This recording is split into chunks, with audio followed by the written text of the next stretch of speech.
అసూయాగ్రస్తమైతే వాళ్ళ చేసే పనులకు అర్థం ఉండదు కాబట్టి చెయ్యాలి. వాళ్ళు ఎంతైనా చేసేయగలరు. కంటికి ఎదురుగుండా కత్తి పట్టుకు కనపడిన వాడికన్నా కడుపులో అసూయ పెట్టుకున్నవాడు ఎప్పుడు ఏది చేసి ఎంత ప్రమాదం తెస్తాడో నువ్వు ఊహించలేవు. కత్తి పట్టుకున్నవాడు నీకు తెలిసిపోతాడు. వాడు మహా అయితే నిన్ను కత్తి పెట్టి చేతి మీద కొడతాడు, కాలు మీద కొడతాడు. అసూయాగ్రస్తమైన వాడు చేసే పని నుంచి తప్పుకోవడం నీకు అసలు సాధ్యం కాదు. నీకు దొరకదు రక్షణ.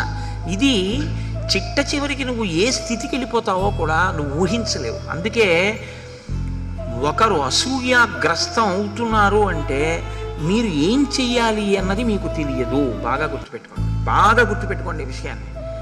మీరు బాగా గమనించండి నేనన్న మాటని. నా మీద మీరు వైరం పెంచుకొని కర్ర పట్టుకుని చాటును నించుంటున్నారు, నేను చీకట్లో వెడుతున్నప్పుడు కొడదామని అని నాకు తెలిసింది అనుకోండి.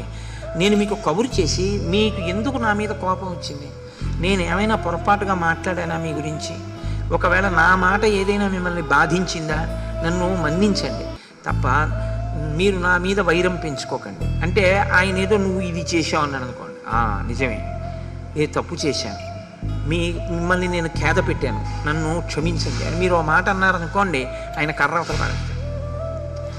అసూయ పెంచుకుంటున్నాడని మీకు ఎలా తెలుస్తుంది?